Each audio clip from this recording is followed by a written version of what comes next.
Ruby Princess. Now, where have I heard that name before? Oh, yeah, that was the cruise ship that arrived in Sydney with hundreds of passengers with the coronavirus right at the start of the pandemic, and everything went wrong, and it got badly mishandled. People were allowed to just go home, and people died, and we're still trying to find out. That was a couple of years ago. What actually happened, and there's been inquiries and all sorts of things into the Ruby Princess.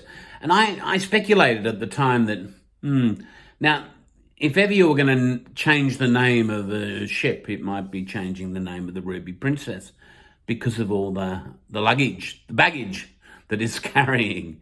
Carries a lot of luggage as well. But no.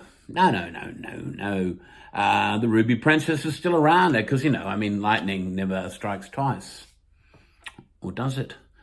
Now we're talking about 284, at least, passengers. That's 1/10 of the full complement. Have been very ill. They're all on the same sailing between February 26 and March 5.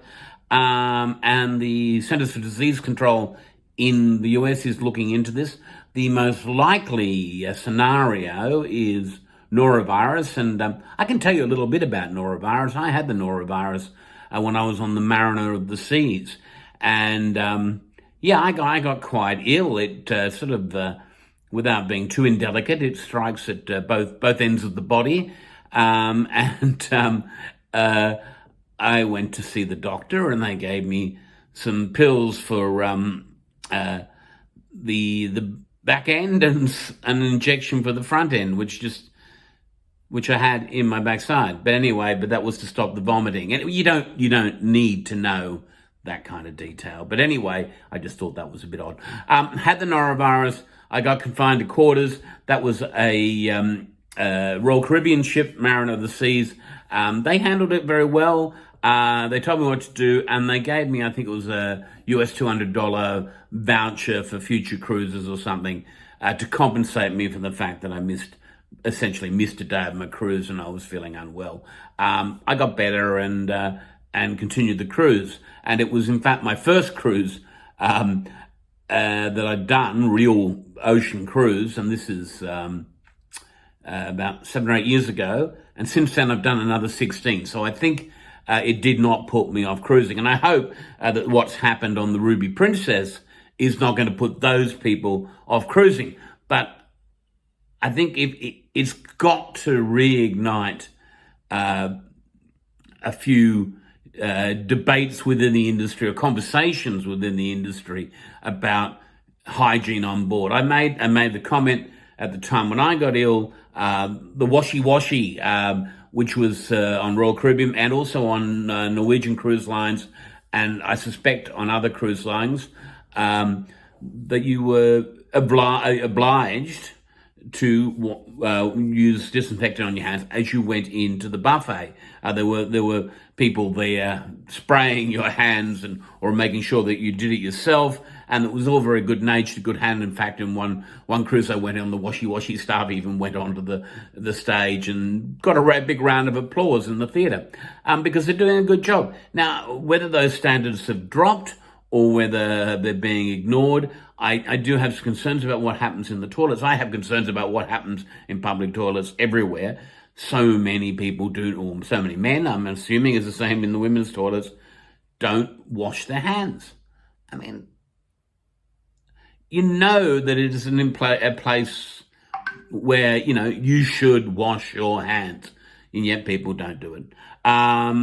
So those people are then presumably going on touching surfaces that other people touch, possibly even touching food in the buffet and whatever.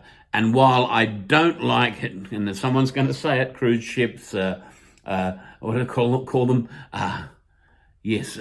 Petri dishes for bacteria. No, they're just slightly confined spaces. So if one person gets it, another person gets it. It happens at schools. It happens in clubs. I'm sure it happens in theatres, whenever enough people get together, obviously the chances of passing it on are greater. So there needs to be much more concentration on hygiene, and that does come down to the cruise lines. Princess Cruises have really got to say, are we doing enough to stop people from getting it?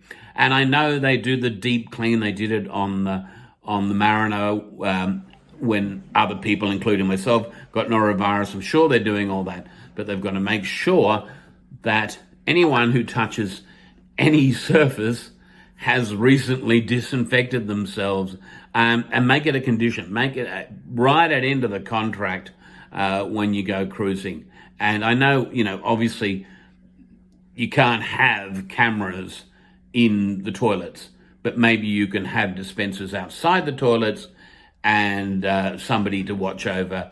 This day of robotics and AI, maybe even a voice saying, "And now wash your hands," because I don't care if you want to wallow in your own filth, but when there's a danger of you passing disease onto me, I think that's just not on. Oh, and as for the Ruby Princess, yeah, I'd say next time tag it into the dry dock, change the name. Although maybe it will go the way these things happen. Maybe it will be rebadged elsewhere in the carnival fleet, and that's the way they get around it. But yeah, sometimes a name attracts a bit of the stink, and that one certainly has. If you want to hear more about cruising on this channel, please like, please subscribe, let me know. I try to mix things up, but I am a huge cruise fan, and I do like to talk about it, and I'm already contemplating when my next cruise will be. So let's talk about it all here. Thanks for watching.